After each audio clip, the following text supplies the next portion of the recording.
Moins 2 points d'emblée donc pour Stéphane Plas. Stéphane, évidemment, vu votre quotidien actuellement, vous n'allez pas nous parler géostratégie ou macroéconomie, mais plutôt d'un autre truc en i plus cool, le molki. Exactement, le molki. On y a tous cédé à la tentation de la partie de molki durant l'été. C'est vrai que ça c'est amusant. Vous savez, ce sont ces quilles numérotées de 1 à 12 et puis on envoie le morceau de bois, le molki.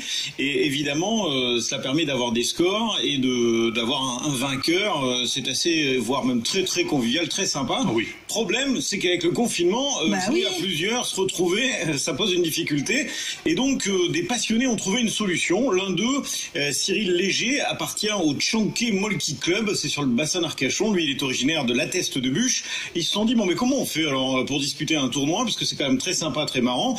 Et évidemment, ils ont eu recours à la visio à Internet avec des connexions vidéo. Ils se sont réunis à 10 et ils ont réalisé un premier tournoi. Alors évidemment aussi, quand on joue à un jeu comme celui-ci, il faut que chacun ait la même disposition de quilles face à lui quand vient son tour. Eh bien, Cyril Léger va vous expliquer comment ça marche. On est tous sur un site de visioconférence et donc l'adversaire voit le jeu sur lequel on joue. Donc par exemple, moi je démarre, je joue, je casse, les quilles s'éparpillent et je dis à mon interlocuteur et aux spectateurs qui sont là où sont placées les quilles et lui, chez lui, il place les quilles exactement au même endroit et ensuite c'est à lui de jouer. On utilise des décamètres, des décimètres, etc. pour essayer de placer les quilles du mieux possible. Alors on n'est pas au millimètre près, mais avec une petite vision du téléphone plus des molki plus le décamètre, on arrive à avoir quelque chose, je pense, d'assez précis. On a quand même une grande confiance les uns envers les autres, donc normalement ça doit bien se passer. Sur le premier tournoi, on était une dizaine, de Bordeaux jusqu'en Bretagne et jusqu'à Metz, donc c'était quand même pas mal réparti. Et là, sur ce deuxième tournoi, on a un joueur belge et un joueur australien.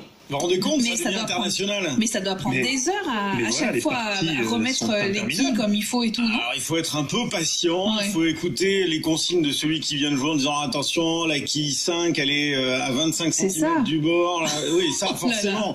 Mais quand on est passionné, on prend son temps. Après, vous l'aurez remarqué quand même, c'est un peu comme dans cette émission, la confiance n'exclut pas le contrôle. Hein. On a tous, ils ont tous en l'occurrence de quoi mesurer, un double décimètre, etc.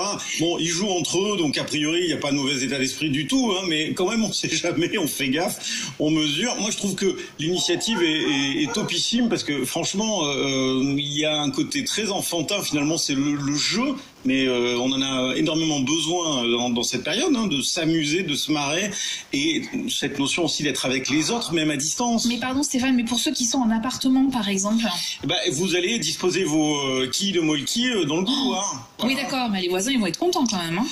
Ah oui, c'est vrai que j'avais pas pensé à ce problème-là. On pourrait faire pareil. Alors moi j'ai une très bonne idée en appartement à Paris, ça serait la même chose avec la pétanque. Vous jouez à la pétanque dans le couloir, et là ça peut être vraiment très sympa pour les voisins du dessous. Je savais pas que j'allais vous en parler parce que je comptais le garder pour la semaine prochaine, mais figurez-vous qu'il vient de se créer des parties de pétanque, des mini pétanques en fait, pour mettre sur la table, sur une table à manger, pour pouvoir continuer à jouer aux chaussures, à la pétanque, mais c'est du mini pétanque. J'ai l'impression que ce confinement est en train de cramer nos neurones. Ça va être bien quand ces habitudes-là seront prises, vraiment bien prises, et puis que le déconfinement arrivera, ça donnera des repas de famille intéressants.